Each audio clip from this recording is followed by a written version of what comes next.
Ser libre no es solo deshacerse de las cadenas de uno, sino vivir de una forma que respete y mejore la libertad de los demás.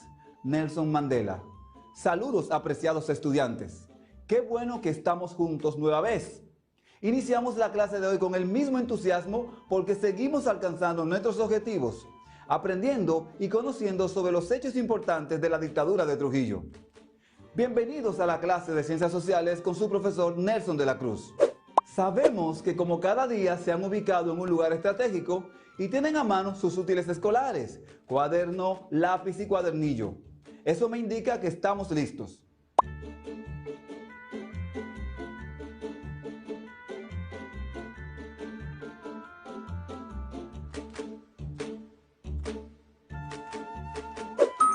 Después de haber estado con ustedes en las clases anteriores, aumenta nuestra confianza porque sé que están haciendo sus tareas y cumpliendo con sus compromisos. Esto nos dice que vamos por el camino correcto y que estamos obteniendo competencias que nos ayudan a ser capaces de manejar informaciones que nos permitirán formarnos opiniones críticas para realizar el producto final, que será un ensayo argumentativo científico sobre cómo mantener nuestra salud integral y bienestar en tiempos de pandemia. Ahora recordemos los elementos más importantes de la clase anterior. Hacer esto siempre es conveniente porque nos ayuda a reforzar nuestros aprendizajes y nos sirve para realizar con éxito la clase de hoy. En la clase anterior analizamos sobre los sectores que influyeron en el fortalecimiento de la dictadura. ¿Recuerdas cuáles son? ¡Excelente! Estos sectores fueron la prensa, los intelectuales y la Iglesia Católica. También vimos que le permitió a Trujillo exhibir logros en el plano económico.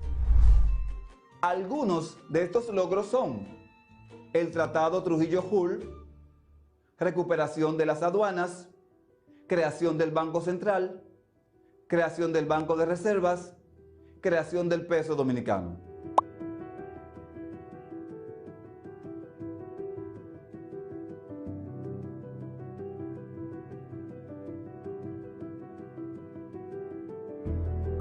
Recuerda que te asignamos una actividad sobre los intelectuales de la época y que debías marcar con un cotejo los que apoyaron el régimen y con una X los que se opusieron. ¿Cómo te fue en la actividad? ¿Lograste identificar a cada uno en función si apoyó o no a la dictadura? Veamos de nuevo estos personajes para que estemos seguros de haber respondido correctamente.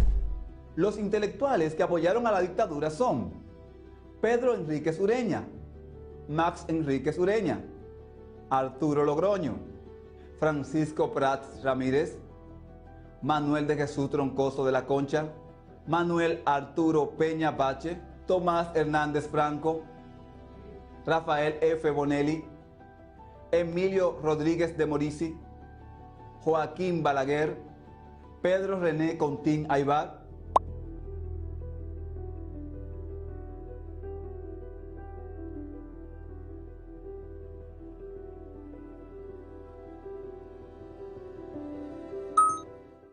Los intelectuales que se opusieron al régimen son Juan Isidro Jiménez Grullón, Rafael Estrella Ureña y Juan Bosch.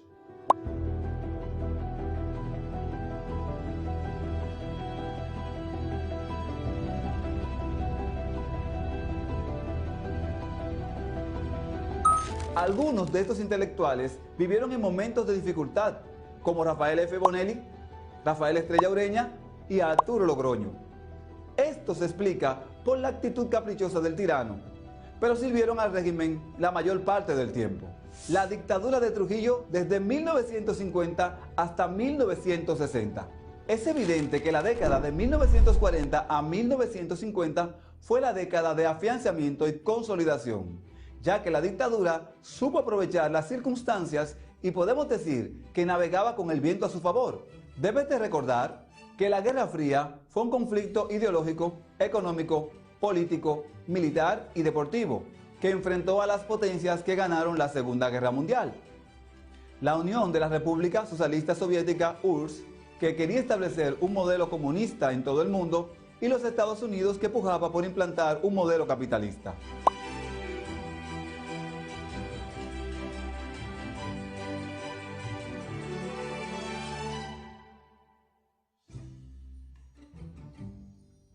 Sé que te puedes estar preguntando, ¿cuál es la conexión entre la Guerra Fría y la consolidación de la dictadura?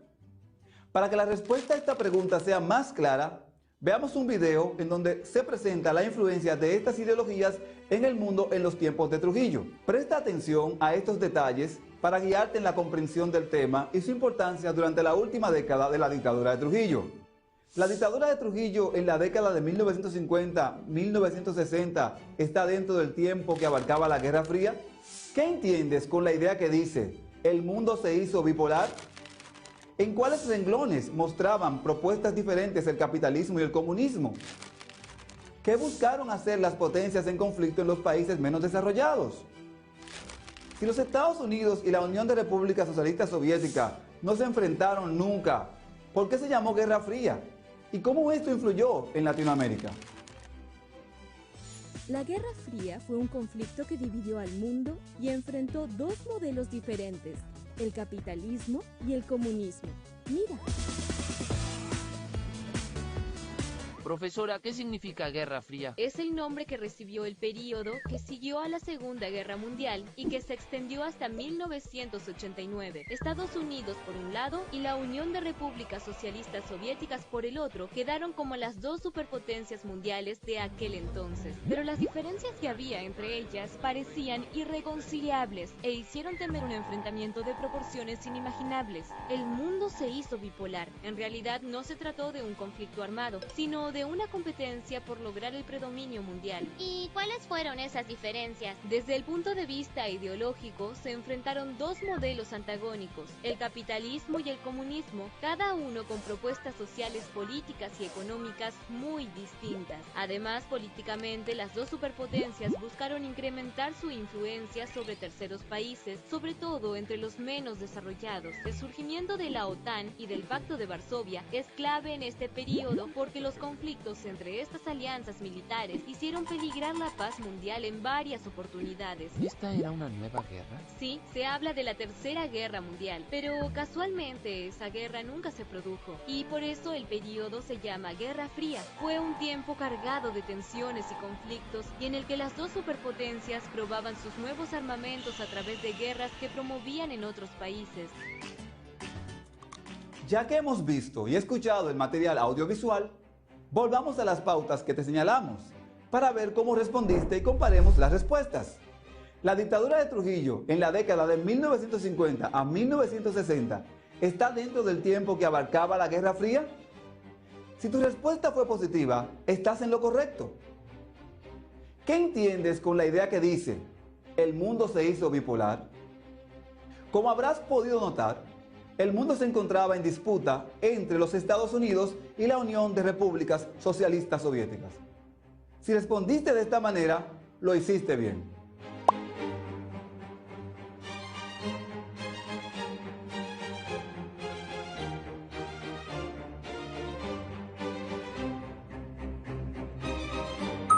¿En cuáles renglones mostraban propuestas diferentes el capitalismo y el comunismo? En los aspectos sociales, políticos y económicos. ¿Qué buscaron hacer las potencias en conflicto en los países menos desarrollados? Estas potencias buscaron influir en los países menos desarrollados para establecer en ellos la política que defendían.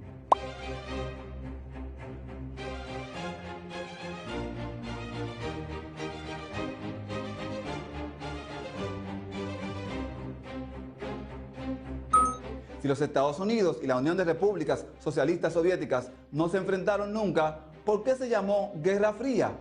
¿Y cómo influyó en Latinoamérica? Si entiendes que se evidenció en la injerencia de estos en los demás países del mundo, creando revoluciones o implementando dictaduras, lo hiciste muy bien.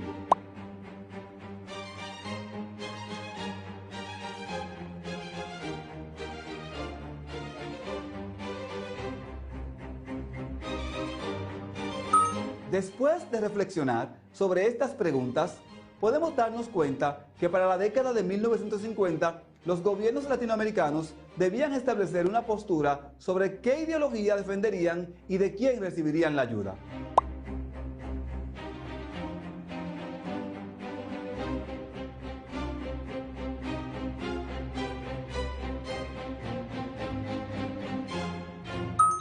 ¿Sabes cuál era la posición de Trujillo con respecto al comunismo? Cuando terminó la Segunda Guerra Mundial, a principios de septiembre de 1945, se constituyó la Organización de las Naciones Unidas, ONU. Se promovieron ideales de libertad y defensa de los derechos humanos. En tal sentido, y como miembro de la organización, la República Dominicana estaba obligada a aplicar internamente estos acuerdos.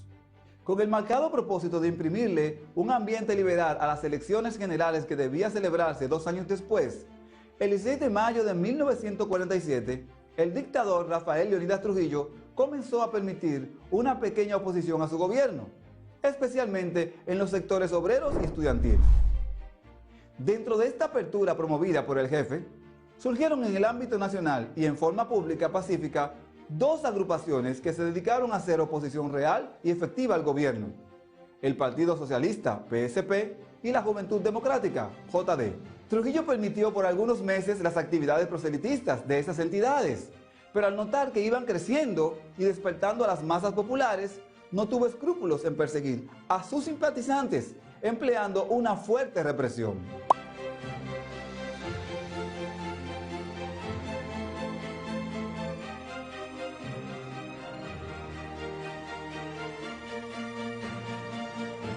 En este momento podemos hacer una reflexión sobre la apertura política de Trujillo.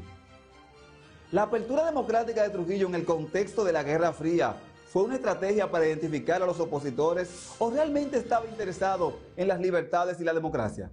Además de los fuertes atropellos físicos que recibieron los simpatizantes, el Congreso Nacional dictó una ley haciendo imposible el activismo de organizaciones comunistas y anarquistas. De ahí en adelante, Trujillo se convirtió en el abanderado del anticomunismo en República Dominicana y en América Latina. Hagamos volar un poco nuestra imaginación. Imagina que los Estados Unidos de Norteamérica fueran los defensores del comunismo y la Unión de Repúblicas Socialistas Soviéticas del capitalismo durante la Guerra Fría. ¿Cuál crees que sería la posición del régimen sobre el comunismo?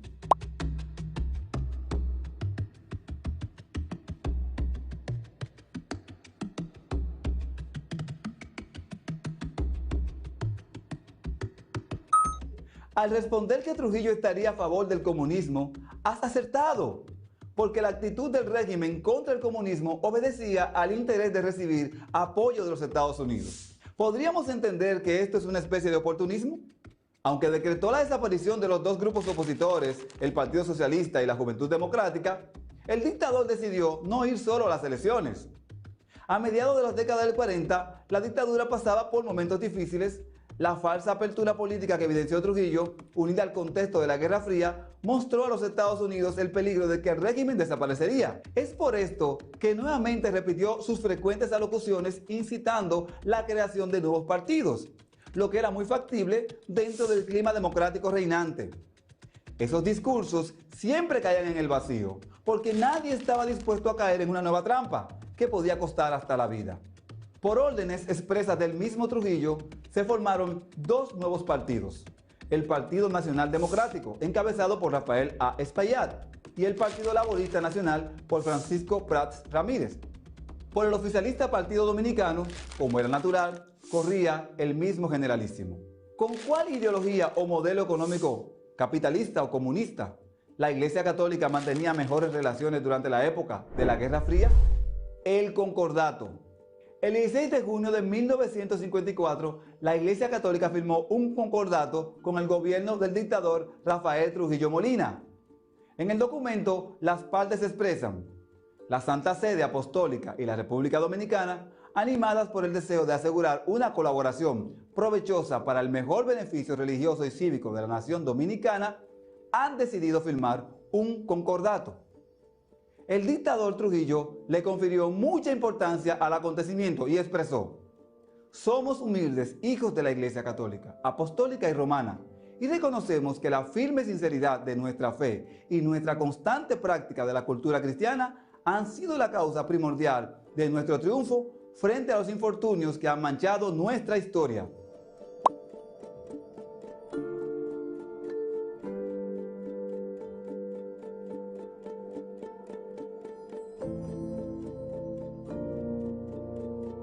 El concordato fue suscrito durante el obispado del Monseñor Ricardo Pitini, quien inició su misión en octubre de 1935 y terminó en diciembre de 1961.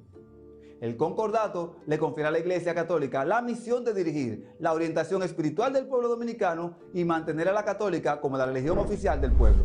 El historiador y sacerdote jesuita Antonio Lluveres, en su obra Breve Historia de la Iglesia Dominicana, 1493 a 1997, refiere que durante la era de Trujillo, la Iglesia y el Estado vivieron un régimen de recíproca cooperación. La Iglesia aceptó al régimen como algo beneficioso para el país y para ella misma.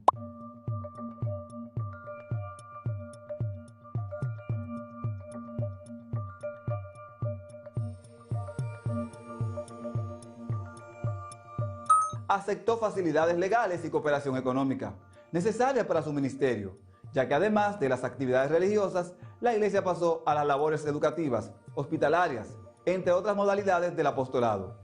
Antonio Lluveres cita como una expresión y fruto evidente de la cooperación del régimen de Trujillo la firma del concordato el 16 de junio de 1954.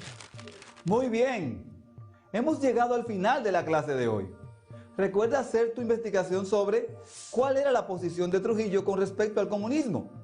Investiga también si la apertura democrática de Trujillo en el contexto de la Guerra Fría fue una estrategia para identificar a los opositores o realmente estaba interesado en las libertades y la democracia. Justifica tu respuesta. Ahora los dejo con este breve video sobre la Feria de la Paz, tema que desarrollaremos en nuestro próximo encuentro. Nos vemos en la próxima.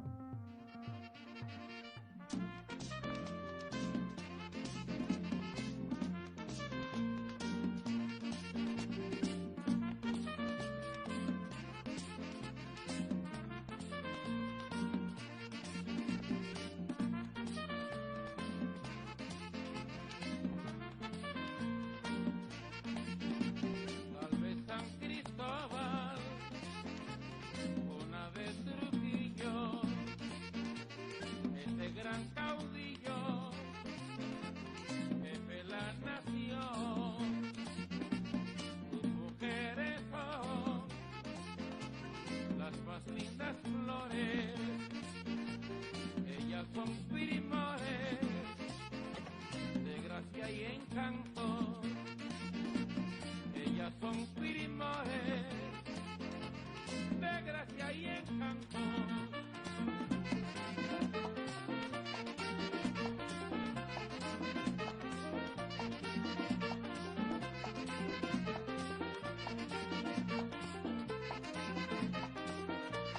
Por eso al cantar el alma pide, por eso al cantar el alma pide que viva Trujillo para bienestar, viva Trujillo para bienestar.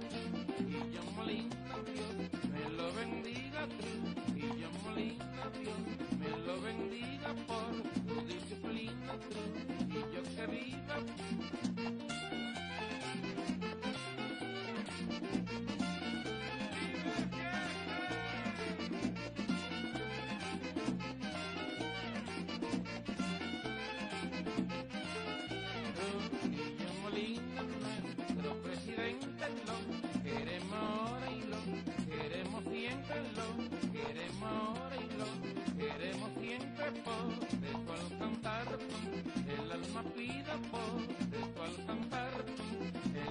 Pida que viva Trujillo para bienestar, por eso al cantar el alma pida que viva Trujillo para bienestar.